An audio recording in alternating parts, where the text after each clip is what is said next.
देख रहे India TV, आपके साथ मैं हूं मीनाक्षी जोशी। दोपहर के 3 बज रहे हैं, वक्त हो गया है राजधर्म का। कल एक राजधर्म निभाने की कोशिश की प्रधानमंत्री नरेंद्र मोदी ने। उनकी सरकार ने आधी आबादी को पूरा हक दिलाने की कोशिश हुई, लेकिन कल लोकसभा में महिला आरक्षण से जुड़ा हुआ बिल 54 वोटों के साथ गिर गया। राहुल गांधी, अखिलेश यादव, ममता बनर्जी, स्टालिन सबने मिलकर बिल को पास नहीं होने दिया। बीजेपी अब इसे मुद्दा बना रही है। कांग्रेस समेत पूरे विपक्ष पर महिला विरोधी होने का आरोप लगा रही है। 12 साल में यह पहली बार है जब संसद में मोदी सरकार कोई बिल लेकर आई हो और वो बिल वो पास ना करा पाई हो। सवाल यह है कि क्या ये मोदी की कैलकुलेटेड हार थी? इस हार में भी क्या मोदी सरकार अपनी जीत देख रही है? और अगर जीत देख रही है तो क्यों देख रही है? महिला आरक्षण बिल पर हार के पीछे मोदी की जीत की पूरी रणनीति भी आपको समझाएंगे, लेकिन उससे पहले एक बड़ी खबर आपको दे दें। महिला आरक्षण पर छिड़े घमासान के बीच नरेंद्र मोदी आज राष्ट्र को संबोधित करने जा रहे हैं। प्रधानमंत्री मोदी आज रात 8:30 बजे देश को संबोधित करेंगे। नरेंद्र मोदी आज रात कोई बड़ा ऐलान कर सकते हैं। प्रधानमंत्री अपने संबोधन में देश की महिलाओं को बड़ा मैसेज दे सकते हैं। महिला आरक्षण संशोधन बिल पर वो अपनी बात रख सकते हैं। बिल गिरने पर जश्न मना रहे विपक्ष को एक्सपोज कर सकते हैं। महिला आरक्षण से जुड़े हुए संशोधन बिल आखिर क्यों अटक गया? आधी आबादी के पूरे हक के बीच में आखिर कौन आ गया? प्रधानमंत्री नरेंद्र मोदी इन तमाम मुद्दों पर अपनी बात रख सकते हैं। India TV political editor Devendra Parashar हमारे साथ जुड़े हुए हैं। स्टूडियो में तीनों मेहमान हमारे साथ जुड़े हुए हैं। समीर चौगांवकर जी, विजय त्रिवेदी जी, हर्षवर्धन त्रिपाठी जी भी हमारे साथ लगातार जुड़े हुए हैं। प्रधानमंत्री नरेंद्र मोदी अभी तक देवेंद्र जब बोले हैं, एक माइलस्टोन मैसेज उन्होंने दिया है। इस वक्त हर कोई ये जानना चाहता है कि आज प्रधानमंत्री नरेंद्र मोदी जो बोलेंगे, महिलाओं के अधिकार को लेकर वो अपनी क्या बात रख सकते हैं? क्या विपक्ष को आईना दिखा सकते हैं? क्या वो एक्सपोज कर सकते हैं? या बिल्कुल मीनाक्षी, अगर एक लाइन में अगर समझना चाहें तो निश्चित तौर पे अपोजिशन का जो स्टैंड रहा, उनका जो रवैया रहा, जिसको बार बार गृह मंत्री अमित शाह ने हाउस में ये भी कहा कि, या पीएम ने भी कहा था उस बात को कि नीयत भी देखी जाएगी, और जो स्टैंड के अलावा कि नीयत क्या है, तो उस सारी चीज़ों को बहुत ज़्यादा आप कहें कि एक हाईलाइट करेंगे पीएम मोदी अपने इस संबोधन में। और आज शाम में पीएम मोदी का एक तरह से कहें कि 2 पब्लिक एड्रेस होना है। एक तो तमिलनाडु में जो कि रैली होगी कोयम्बटूर में, आज उनका एक कार्यक्रम है, उसमें कुछ हिस्सा आप देखेंगी।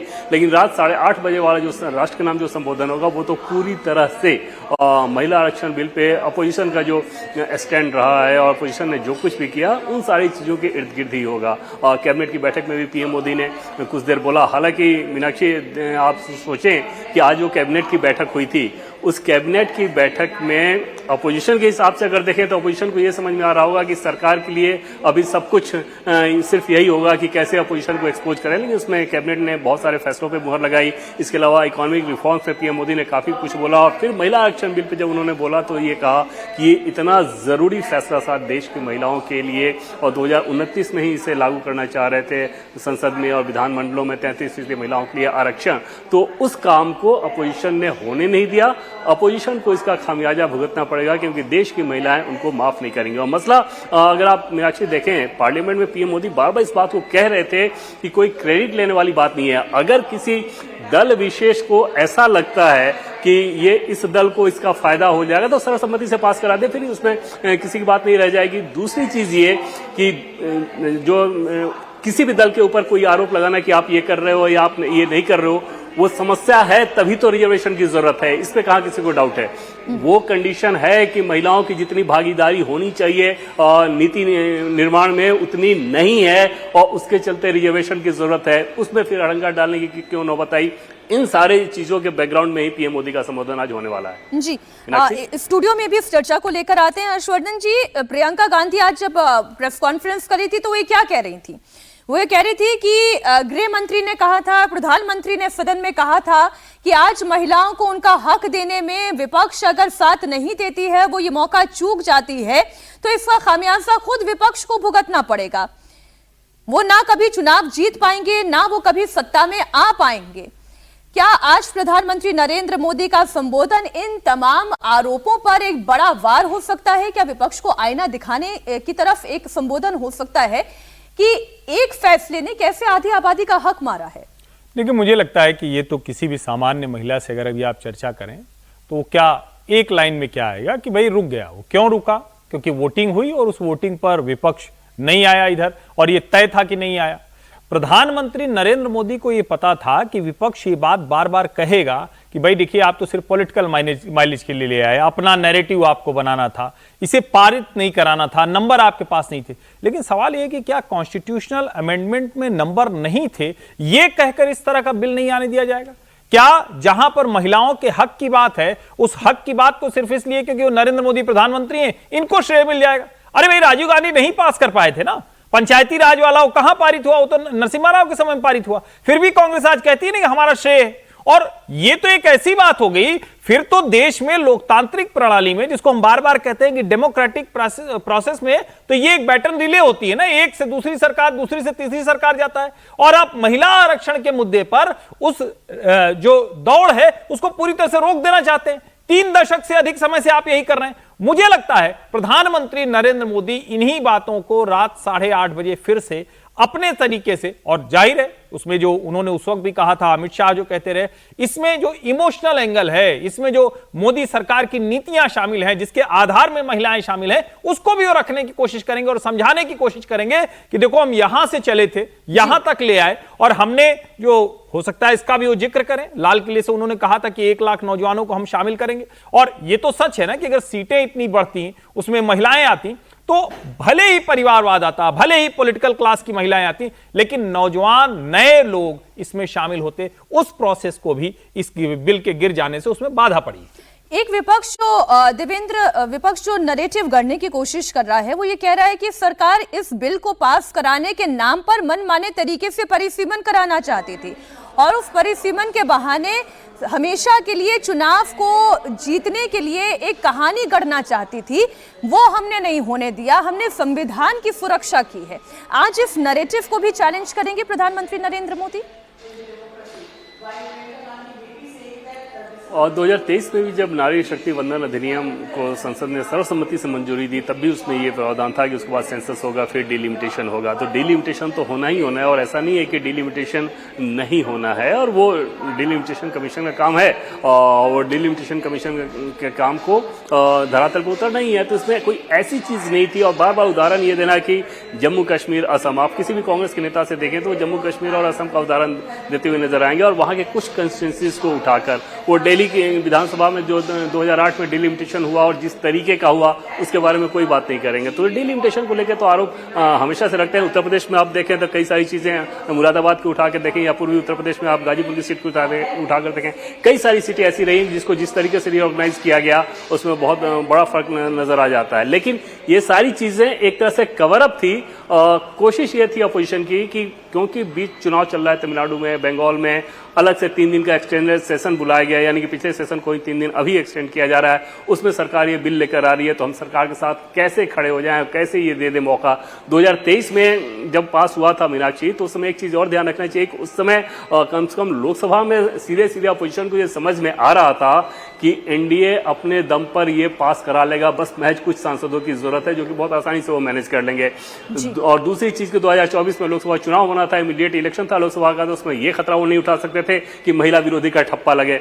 अभी कोई उस तरह की चीज नहीं थी, जिसका नतीजा यह था कि सारे वैसे सवाल आ रहे थे, और आप देखें तो अपोजिशन के जितने सवाल आ रहे थे, उन सवालों का जवाब जब हाउस में भी सरकार के द्वारा दे दिया जा रहा था, उसके बावजूद सरकार से पूछे जाने वाले सवाल वैसे ही होते थे।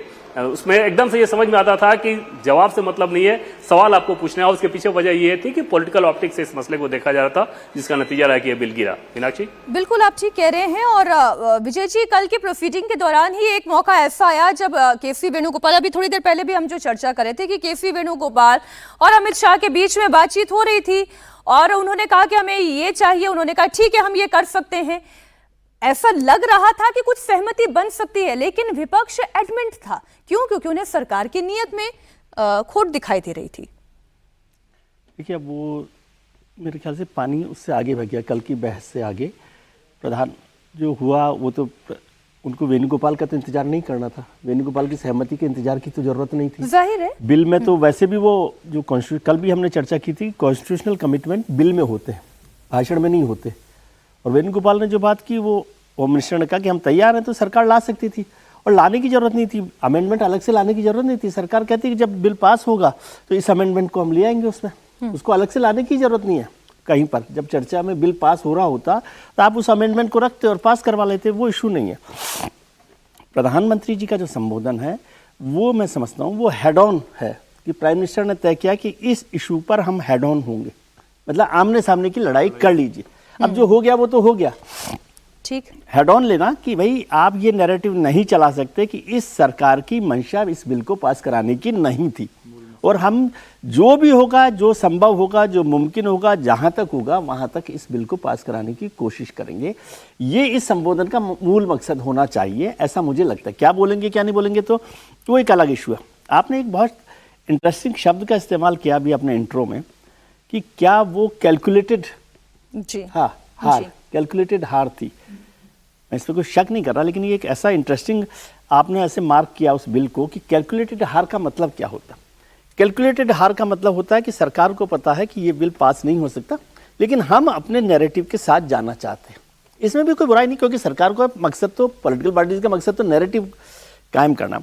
लेकिन आपकी बात का दम इसलिए और बढ़ जाता है कि अगर ये कैलकुलेटेड हार नहीं होती, सरकार ऐसा मानती है कैलकुलेटेड हार नहीं होती, तो किसी सरकार में और खासतौर से मोदी सरकार में कोई कॉन्स्टिट्यूशनल अमेंडमेंट बिल गिर जाए, क्या किसी को अकाउंटेबल ठहराया क्या? क्या पार्लियामेंट्री अफेयर मिनिस्टर अकाउंटेबल हुए इसके लिए? सरकार ने माना? क्या लॉ मिनिस्टर को अकाउंटेबल माना? या होम मिनिस्टर ने जिन्होंने इस बिल को इंट्रोड्यूस किया, किसी की अकाउंटेबिलिटी इस सरकार ने तय की कि ये बिल क्यों फेल हो गया? इसका मतलब सरकार इस बात के लिए तैयार थी कि ये बिल गिरने वाला। अब बहुत बड़ी बात है, आप इसको समझिए कि 12 साल में कोई कॉन्स्टिट्यूशनल अमेंडमेंट बिल इस सरकार का कभी नहीं गिरा, कोई भी बिल नहीं गिरा। तो कॉन्स्टिट्यूशनल अमेंडमेंट बिल, और वो भी इतना महत्वपूर्ण बिल, महिला आरक्षण का लेकर संशोधन है, और वो बिल पास नहीं हुआ, वो गिर गया। विपक्ष का जो हम आरोप लगा सकते हैं वो सही है कि विपक्ष ने सपोर्ट नहीं किया, लेकिन जिम्मेदारी तो सरकार की है ना, जिम्मेदारी तो उस मंत्री की है जो इस बिल पर काम कर रहा है। तो क्या सरकार ने किसी मंत्री की, किसी सरकार में किसी अधिकारी की, किसी और व्यक्ति की, या जो चीफ विप होते हैं, जो फ्लोर मैनेजमेंट करते हैं, इसमें से किसी की जिम्मेदारी तय की? अगर ऐसा नहीं है तो ये मानने में कोई बहुत गुरेज नहीं हो सकता, जिसे आपने कहा कि कैलकुलेटेड हार के तौर पे देखा जाए।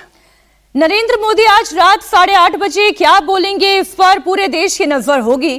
क्या प्रधानमंत्री महिला आरक्षण पर बात करेंगे या कोई बहुत बड़ा ऐलान करने वाले हैं? अगर प्रधानमंत्री नरेंद्र मोदी महिला आरक्षण पर बोलते हैं तो वो देश की राजनीति का पूरा नैरेटिव बदलने वाला हो सकता है।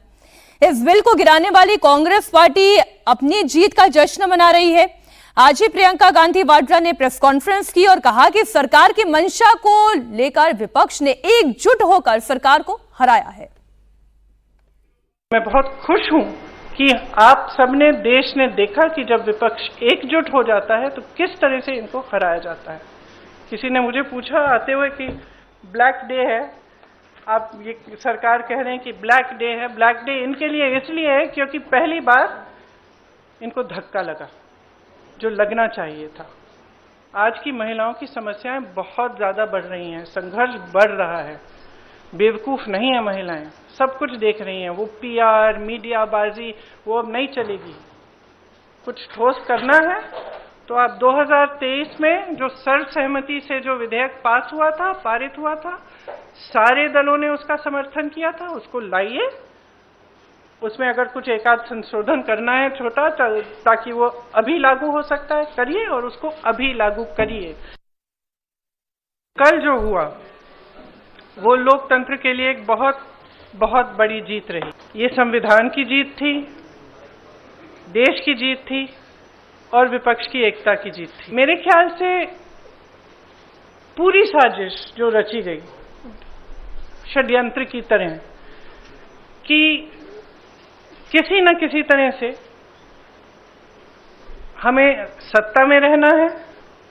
अगर अभी नहीं किया जाएगा तो 2029 तक जो ये करना चाह रहे हैं परसिमन, 2011 के जनगणना के आधार पर, वो नहीं खत्म हो पाएगा। तो ये सब करने के लिए एक तरह से प्लान बनाने के लिए कि परमानेंटली हम सत्ता में कैसे रह सकते हैं। तो ये साफ है कि उन्होंने सोचा चलो पारित हो जाएगा तो जीत, पारित नहीं होगा तो हम हर नेता के सामने बाकी पार्टियों को महिला विरोधी कहकर महिलाओं के मसीहा बन जाएंगे। तो आप महिला हैं, हम जानती हैं कि महिलाओं का मसीहा बनना इतना आसान नहीं है। आज बीजेपी ने भी प्रेस कॉन्फ्रेंस कर विपक्ष को आईना दिखाने की कोशिश की। बीजेपी की तरफ से स्मृति ईरानी ने कहा कि देश की महिलाएं कांग्रेस के काले कारनामे याद रखेगी। कांग्रेस एक तरफ बिल का समर्थन करने की बात करती है, लेकिन संवैधानिक व्यवस्था पर भरोसा नहीं करती। और देश की महिलाएं ये भी याद रखेंगी कि 33% आरक्षण का बिल भाजपा नेत एनडीए की सरकार ने दोनों सदनों में पास किया, और कांग्रेस की मंशा 98 साल सपना दिखाना, जब सत्ता होना तब उस सत्ता का सदुपयोग करके महिलाओं को आरक्षण ना दिलवाना, बल्कि लोकसभा में यूपीए के कार्यकाल में उस बिल को लैप्स कराना। मैं स्तब्ध हूं कि कांग्रेस की प्रेस वार्ता में यह कहा गया कि वो 2023 के पारित बिल का समर्थन करते हैं जिसमें डिलिमिटेशन का उल्लेख है, लेकिन दोगलापन कांग्रेस का इतना कि साथ में यह भी कहते हैं कि उन्हें परिसीमन की समिति और व्यवस्था में विश्वास नहीं। कांग्रेस को देश की संवैधानिक व्यवस्थाओं में विश्वास नहीं, देश की संसद में विश्वास नहीं, और देश की महिला पर भी विश्वास नहीं। ये कांग्रेस ने अपना क्रूर चेहरा देश की जनता के सामने उजागर किया है। एक जश्न जो विपक्ष मना रहा है वो इसी बात का मना रहा है कि सरकार को ऐसा लगता था, ऐसी धारणा थी कि ये कभी हार नहीं सकती, हमने उन्हें हरा कर दिखा दिया। समीर जी, ये भी तो विपक्ष बताने की कोशिश कर रहा है कि विपक्ष के पास इतनी ताकत है कि वो सरकार को झुका सकती है, बिल गिरा सकती है, और ये पहली बार है जो 240 वाला फैक्टर दिखाई दे रहा है। देखिए, सरकार संसद में हारी है, सड़क पर तो अभी नहीं हारी है ना। अब संसद की लड़ाई सरकार सड़क पर लेकर जाएगी, और जिस तरीके से स्मृति ईरानी ने और रविशंकर प्रसाद ने आज पीसी किए, और उसके पहले जिस तरीके से प्रियंका गांधी ने संबोधन किया, तो विपक्ष भी इस बात को जानता है कि भारतीय जनता पार्टी संसद में जो हारी है उस बात को विपक्ष के ऊपर लेकर जाएगी। विपक्ष के कारण महिला आरक्षण बिल पास नहीं हो सका, और मुझे लगता है विपक्ष को इस बात का डर है, और यही कारण रहा कि प्रियंका गांधी से आज पत्रकार वार्ता सुबह करवाई गई। और विपक्ष ये कोशिश करेगा, लेकिन प्रधानमंत्री इस बात को जानते हैं कि भाई हम लोकसभा में तो हार गए, बिल पास नहीं कर पाए, लेकिन जनता की अदालत में तो हमको जीतना है, और इस बात को जनता तक लेकर जाना है। और जमीनी स्तर पर जिस तरीके से भारतीय जनता पार्टी ले जाने में माहिर है, भारतीय जनता पार्टी का जिस तरीके से जमीनी स्तर पर संगठन है, उसको भारतीय जनता पार्टी इस्तेमाल करेगी। प्रधानमंत्री मोदी ने हारने के बाद भी हथियार नहीं डाले, आज देश के नाम संबोधन देंगे तो वो इस बात का जरूर जिक्र करेंगे। और मुझे लगता है कि सिर्फ वो विपक्ष को कोसने या ये बताने के लिए कि विपक्ष के कारण में महिला बिल पास नहीं कर पाया, यहां तक सीमित नहीं रहने वाला है। प्रधानमंत्री मोदी कुछ नया जरूर बोलेंगे, कुछ मुझे लगता है एक नया मास्टर स्ट्रोक होगा, कुछ नया आश्चर्यचकित करने वाला होगा, कोई नई बात होगी। अगर वो राष्ट्र को नाम संबोधन कर रहे हैं तो प्रधानमंत्री मोदी के तिरकश में कोई तीर होगा जो वो शाम को जनता के सामने लेकर आएंगे, और विपक्ष समझ नहीं पाएगा कि प्रधानमंत्री मोदी के पास ये भी एक दाव था जो प्रधानमंत्री मोदी ने आज जनता के सामने, देश के सामने चला है। तो मुझे लगता है कि 8:30 बजे प्रधानमंत्री मोदी का भाषण जब रहेगा, देश के नाम संबोधन रहेगा, वो बहुत इंटरेस्टिंग होने वाला है। ये बात सही है कि 24 घंटे के भीतर अगर प्रधानमंत्री मोदी लोकसभा में महिला आरक्षण बिल हारने के बाद अगर संबोधित करने जा रहे हैं तो वो पूरा महिलाओं के लिए समर्पित होगा। लेकिन विपक्ष पे आरोप के साथ साथ उसके पास क्या विकल्प है, प्रधानमंत्री मोदी के पास इसका अगला स्टेप क्या है, उसका जिक्र भी प्रधानमंत्री आज करेंगे। क्या इस विकल्प की भी कोई देवेंद्र चर्चा हो रही है? आपके सोर्सेस क्या बता रहे हैं कि अब सरकार क्या कर सकती है, महिलाओं के हक में ऐसा कौन सा फैसला ले सकती है जिसकी काट अब विपक्ष के पास ना हो? नहीं, आज तो मीनाक्षी ऐसा कुछ भी नहीं होने जा रहा है। और आज तो आप सिर्फ ये देखेंगे कि सुनेंगे कि प्रधानमंत्री नरेंद्र मोदी एक लाइन देंगे और अगले 10 से 15 दिन तक बहुत एग्रेसिवली पंचायत लेवल तक एनडीए नेताओं का ये कार्यक्रम चलेगा। और आज सोर्सेज के द्वारा जो हमें जानकारी मिली, कैबिनेट की बैठक में भी पीएम मोदी ने इस बात पे जोर दिया कि एनडीए का ये कार्यक्रम होना चाहिए और हर पंचायत लेवल तक होना चाहिए कि किस प्रकार से अपोजिशन ने इसको हॉल्ट कर दिया महिलाओं के सशक्तिकरण के लिए केंद्र सरकार जो काम कर रही थी। दूसरी चीज की कल रात जो वीडियो कॉन्फ्रेंसिंग हुई थी उसमें वीडियो कॉन्फ्रेंसिंग में बीजेपी के राष्ट्रीय अध्यक्ष ने बीजेपी शासित राज्यों के मुख्यमंत्रियों से कहा कि एक एक दिन का स्पेशल सेशन बुलाया जाना चाहिए अपने अपने विधानमंडल में, क्योंकि इसमें विधानमंडल में भी 33% रिजर्वेशन होना था और वहां पर अपोजिशन का जो रवैया रहा, जिस प्रकार से इस बिल को गिरा दिया गया, उसके खिलाफ एक निंदा प्रस्ताव पारित होनी चाहिए। बाकी तमाम नुक्कड़ नाटक या यात्राएं, प्रेस कॉन्फ्रेंसेज, ये सारी चीजें तो होंगी। तो 10 से 15 दिन का लगभग बीजेपी का ये अभियान चलेगा। फिलहाल तो यही रहना है और इसी के इर्द गिर्द सारी चीजें होंगी। दूसरी चीज की मीनाक्षी, पहली बार अगर नरेंद्र मोदी सरकार का इस तरह का बिल गिरना 2014 के बाद से अगर आप देखें तो, क्योंकि आमतौर पर होता था कि कई बार कमेटी को भेज दिया जाता था या सरकार कुछ मॉडिफाई कर लेती थी, अमेंड करके फिर सहमति ले लेती थी। इस बिल का गिरना निश्चित तौर पे पॉलिटिकली देखें तो वो अपोजिशन की लिहाज से बूस्ट करने वाला है। अपोजिशन को निश्चित तौर पे अपने कार्यकर्ताओं को वो एक मैसेज देने में सफल रहे, जिसका राजनीति में बहुत महत्व होता है कि हम नरेंद्र मोदी सरकार को पीछे ढकेल सकते हैं, किसी मुद्दे पे बैकफुट पर ढकेल सकते हैं। ये निश्चित तौर पे अपोजिशन की लिहाज से अगर आप देखें तो उसकी एक बड़ी उपलब्धि रही, जिस प्रकार से इस बिल को उन्होंने रोका। पॉलिटिकली मैं उपलब्धि की बात कर रहा हूँ, जनता में निश्चित तौर पर खराब जाएगा, क्योंकि जब बीजेपी के बहुत सारे सवाल इसी रूप में उठने शुरू होंगे तो जिस डिलिमिटेशन के लिए आप 2023 में तैयार थे, अब उस पर ऐतराज है या आगे जब भी होगा डिलिमिटेशन सरकार के द्वारा जो कमीशन बनाया जाएगा उसी के मार्फत होना है, तो ये तर्क ग्राउंड पे बहुत ज्यादा नीचे जाएगा नहीं। बिल्कुल ठीक आप कह रहे हैं। और एक नैरेटिव जो इस वक्त विपक्ष खड़ा करने की कोशिश कर रहा है कि ये बिल अगर पास हो जाता तो डिलिमिटेशन हो जाता, एफटी सीटों का फिर क्या होता, जातिगत जनगणना होने के बाद फिर इसे कराते तो ज्यादा बेहतर होता।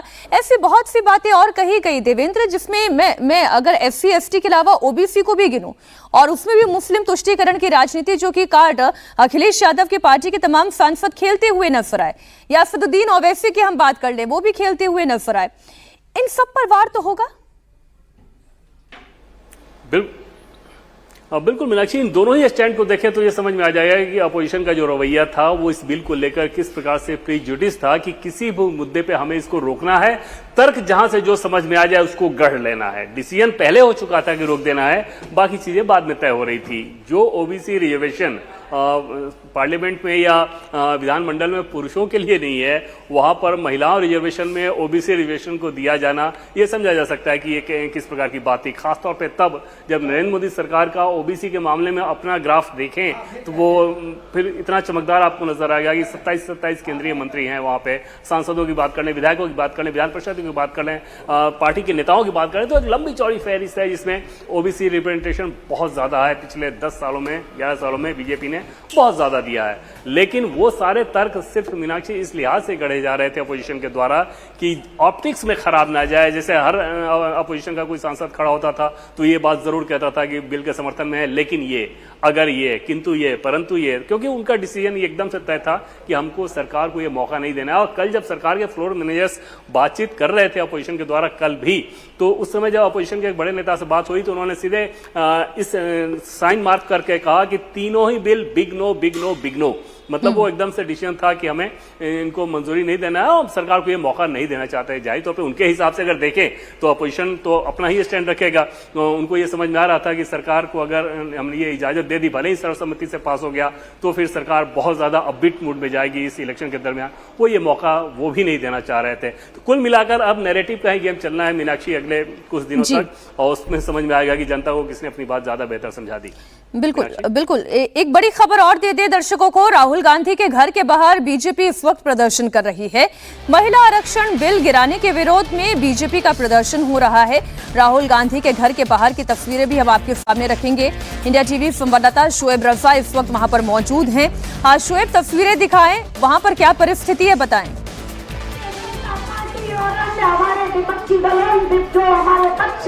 बिल्कुल मीनाक्षी, देखिए तस्वीरें हैं और कुछ ही दूर के बाद यहाँ से कुछ ही दूरी पर राहुल गांधी का घर है। उससे पहले ही यहाँ पर जो महिलाएं हैं वो जमा हो रही है और बहुत बड़ी तादाद में मैं देख रहा हूँ लंबे समय के बाद इतनी बड़ी तादाद में हजारों महिलाएं, क्योंकि 4 बजे का समय है कि ये प्रदर्शन शुरू होना था, लेकिन उससे पहले 3 बजे से ही आपको सड़क के दोनों तरफ हजारों महिलाएं यहाँ पर नजर आएगी, हाथों में बैनर लिए हुए, और उन पर जो लिखा है कि जहाँ होना था वंदन, विपक्ष ने लगाया बंधन। अलग अलग तरह के जो नारे हैं वो लिखे हुए हैं। इसके अलावा नारी शक्ति का स्वाभिमान, विपक्ष ने किया अपमान, और ये पूरा आक्रोश मार्च इसको नाम दिया गया है, जो राहुल गांधी के घर के बाहर कुछ दूरी पर यहाँ पर उनका आवास है। थोड़ी देर के बाद जब ये आगे चलेंगे, वहां तक पहुंचने की कोशिश करेंगे, तो महिलाएं जो यहाँ पर बीजेपी की पहुंची, उनसे बात करते हैं कि दरअसल किस तरह का आक्रोश उनमें है। आप लोगों में गुस्सा है विपक्ष के खिलाफ, राहुल गांधी के घर आप जा रहे हैं, और जब से महिला आरक्षण को लेकर रात से आपने देखा टीवी पर, क्या जहन में चल रहा है? राहुल गांधी के, मतलब कांग्रेस के खिलाफ, राहुल गांधी के खिलाफ स्पेशली उन्होंने जो किया, महिलाओं के साथ, आधी आबादी के साथ धोखा किया है। मतलब मातृशक्ति को जो बहनें हर समय भाइयों के कंधे मिलाकर चलती हैं, लेकिन उन्होंने 33% महिलाओं को मिलने वाला था। राहुल गांधी चाहते नहीं कि महिलाएं साथ में खड़ी हों। राहुल गांधी नहीं चाहते कि महिलाओं को साथ में खड़ा हों, इसलिए उन्होंने संशोधन पक्ष में वोट विपक्ष के, मतलब विपक्ष ने मिलके वोट किया ना गलत, कि महिलाएं आगे ना आ जाएं। ईडी जो गठबंधन बनाए ना इनका, वो चाहते नहीं है कि देश की महिलाएं आगे बढ़ें, या संसद में जाएं या पार्लियामेंट, मतलब जहां भी, मतलब वो चाहते ही नहीं है कि महिलाओं को। महिलाएं हैं और भी है, ये बताएं कि आप यहाँ आई है, मैं देख रहा हूँ कि गुस्सा है आप लोगों में बहुत। बिल्कुल बहुत गुस्सा है, हमारा दिल कर रहा है कि हम ऐसा कर दें कि पूछो मत। राहुल गांधी जी ने हम महिलाओं का हक मारा है, जो ये हम बिल्कुल बर्दाश्त नहीं करेंगे। वो लोग कह रहे हैं कि सरकार इसके जरिए अलग तरह का खेल खेल रही थी, महिलाओं को आरक्षण नहीं देना चाहती सरकार, वो तो 2023 में दिया जा चुका, वो ये तमाम बातें कह रहे हैं। आपको क्या समझ आता है? हमें ये समझ आता है उसकी संख्या बढ़नी चाहिए, महिलाओं का हक बिल्कुल नहीं मांगना चाहिए। ये एक बहाना ढूंढ रहे हैं मोदी जी को नीचा दिखाने के लिए। विपक्ष ने लगाया रैली आप लोग निकाल रहे हैं, गुस्सा है आप लोगों में भी जब से रात ये संशोधन गिरा तब से? जितनी भी महिलाएं हैं सब में ही आक्रोश है, क्योंकि इतनी मुश्किल से ये फैसला लिया गया था जो इतने सालों से पेंडिंग पड़ा था। कांग्रेस खुद तो कुछ करती नहीं, अब उनकी जगह जब मोदी जी ने वो ले लिया तो उन्होंने उनके ऊपर आरोप लगाने शुरू कर दिए। पार्टी में से संशोधन कैंसिल करने का क्या मतलब है? इतनी मुश्किल से आया, क्या इससे कांग्रेस की जो महिलाएं हैं या किसी भी पार्टी की, किसी अन्य पार्टी की महिलाएं, क्या उनको कोई फर्क नहीं मिलता? सबको मिलता ना, तो क्यों किया? और है कि यार जो भी महिला आपको दिखाई देगी इस तरह से अपनी ये काली पट्टी बांध कर आई है, बहुत सारी हाथों में ये काली पट्टी है या फिर उसने बांधी हुई है, इसी तरह से सभी महिलाएं, और जहां तक भी आपको कैमरे की नजर से आप देखेंगे बहुत बड़ी तादाद में, हजारों की तादाद में यहाँ पर महिलाएं जमा हुई है। क्या कहना चाहेंगे आप? हमारा जो प्रधानमंत्री नरेंद्र मोदी जी ने महिलाओं को 33% का आरक्षण दिया था और कांग्रेस पार्टी ने उसको पारित नहीं होने दिया, ये बहुत ही दुखद है। ये एक लोकतंत्र में काला अध्याय की तरह लिखा जाएगा, क्योंकि महिलाएं जो कि भारत के अंदर मातृशक्ति को माना जाता है, माता के समान माना जाता है, तो मैं समझती हूँ इसमें राजनीति नहीं होनी चाहिए थी। हर महिला को हक है कि वो राष्ट्र सेवा कर सके, और राष्ट्र सेवा का एक तरीका राजनीति भी है। तो हर महिला को हक है कि वो अपने देश की रणनीति बनाने में, अपने देश को चलाने में अपना सहयोग। शोएब आप बने रहे हमारे साथ, और जो बीजेपी की महिला कार्यकर्ता हैं वो तो अब आक्रोशित दिखाई दे रही हैं, राहुल गांधी के घर के बाहर पहुंच गई हैं। एक तस्वीर आज संसदीय कार्य मंत्री किरण रिजिजू ने भी पोस्ट की और उन्होंने दिखाया कि कितनी बड़ी रैली जो है वहां पर महिला शक्ति ने निकाली, और चूंकि ये बिल गिर गया उसके खिलाफ ये रैली निकाली गई। अगर इसी तरीके का नैरेटिव या इसी तरीके की पिक्चर अगर हर राज्य में दिखाई देने लगी, हर शहर में दिखाई देने लगी, तब तो फिर ये ऑपोजिशन के लिए समीर जी बहुत खतरनाक होने जा रहा है। और ये फिर केवल 2029 का लोकसभा चुनाव नहीं, 2029 तक जितने विधानसभा चुनाव है उसमें मैं उत्तर प्रदेश का भी नाम गिन लूं, बिल्कुल बड़ी मुसीबत खड़ी हो जाएगी विपक्षी दलों के लिए। निश्चित रूप से मुझे लगता है कि अब विपक्ष भले ही इस बात को मानकर चल रहा होगा कि प्रधानमंत्री नरेंद्र मोदी और भारतीय जनता पार्टी की सरकार को उन्होंने लोकसभा के अंदर बिल पास न करके हरा दिया, और जब लगातार विपक्ष हार रहा था तो विपक्ष इसमें अपनी बड़ी जीत मानकर चल रहा है कि भाई हमने एक सरकार का बिल गिरा दिया है।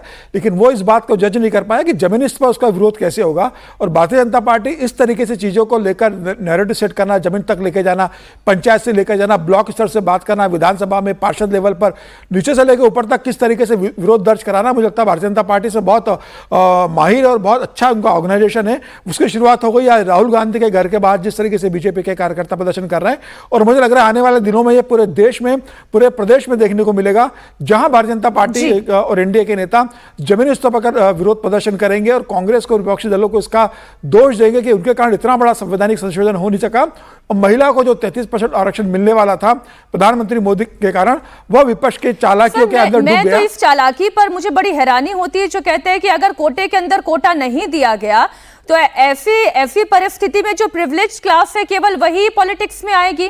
तो फिर देवेंद्र, मेरा सवाल आपसे भी यह है कि भाई प्रिविलेज्ड क्लास क्या है? लालू यादव के बेटे पॉलिटिक्स में आ जाते हैं, उनकी बेटी पार्लियामेंट में पहुंच जाती है, या फिर मैं समाजवादी पार्टी की बात करूं, मुलायम सिंह यादव के बेटे अखिलेश यादव पार्टी की कमान संभाल लेते हैं। तकरीबन हर क्षेत्रीय दल में भी तो यही तस्वीर है। फिर आप कहते हैं कोटे में कोटा चाहिए। बिल्कुल मीनाक्षी, और ये सब तर्क आया था, और जिन शब्दों का पहले आपने इस्तेमाल किया था कि किस प्रकार से तब के नेता ने एक बताया था कि परकटी महिलाएं, तो ये सारी चीजें मुख्यतः इस चिंता से ही थी कि हमारे दल में हमारे जो छत्रप हैं उन सारी की सीट ना खराब हो जाए। बहुत सारे नेता इस बात को कहते भी थे। आपको हैरानी होगी इस बात को जानकर कि जब कल ये बिल गिरा तो उसके बाद भी और आज भी बहुत सारे सांसद इस बात को लेकर अपनी खुशी जता रहे थे एक तरह से कि चलो अच्छा हुआ, वरना पता चला कि हमारी सीट रिजर्व हो जाती तब क्या होता। तो वो एक कंसर्न होता है पॉलिटिशियन के भीतर, और उसी की वजह से पीएम मोदी ने ये कोशिश की कि सीटों की संख्या अगर आप बढ़ा दें तो उन सीटों की संख्या बढ़ाकर महिला रिजर्वेशन भी दे देंगे, और जो मौजूदा पॉलिटिकल क्लास है उसको ये भी नहीं लगेगा कि उसके हक की कोई हकमारी हो गई है। तो एक ओवरऑल बैलेंसिंग अप्रोच के तहत इस काम को करने की कोशिश की गई थी, लेकिन अपोजिशन क्योंकि एकदम से अड़ा हुआ था कि इस बिल को इस रूप में पास नहीं होने देना है, तो वो अपने उसमें सक्सेसफुल रहे।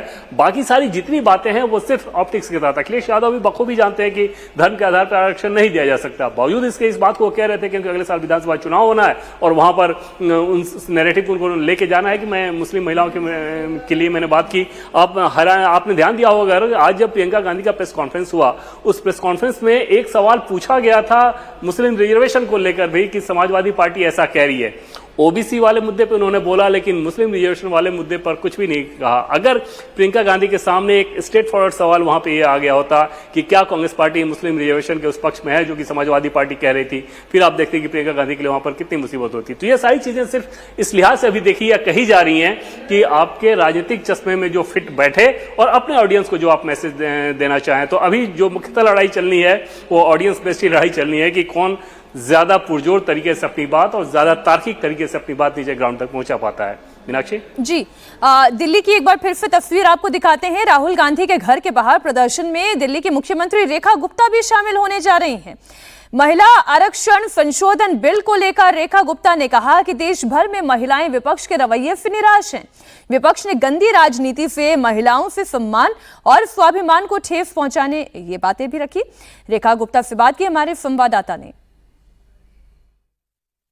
देश की सर्वोच्च सदन और विधानसभा में देश की आधी आबादी को प्रतिनिधित्व मिले, इसके लिए अब भी इंतजार करना पड़ेगा। संसद में महिला आरक्षण विधेयक पास नहीं हो पाया, इस पे बात करेंगे। हमारे साथ दिल्ली की मुख्यमंत्री हैं रेखा गुप्ता जी। मैम, 4 दशक का इंतजार, संघर्ष और एक बार परिणाम फिर वही, बिल पास नहीं हो पाया। बहुत ज़्यादा महिलाएं, पूरे देश की महिलाएं क्षुब्ध है, निराश हैं इस तरीके के व्यवहार से जो इस बार सदन में विपक्ष के द्वारा किया गया। उम्मीद थी कि वर्षों बाद ये बिल शायद पास होगा और देश की एक साधारण महिला को भी विधानसभा तक, लोकसभा तक पहुंचने का मौका मिलेगा, पर विपक्ष ने बहुत ही गंदी राजनीति खेली और महिलाओं के इस अधिकार को उन्हें देने से इनकार कर दिया, उनके सम्मान और स्वाभिमान पे ठेस पहुंचाई। लेकिन जो विपक्षी पार्टी है उनका ये कहना था कि 2023 में जब महिला आरक्षण विधेयक पास हो चुका है, फिर से लाने की क्या जरूरत है?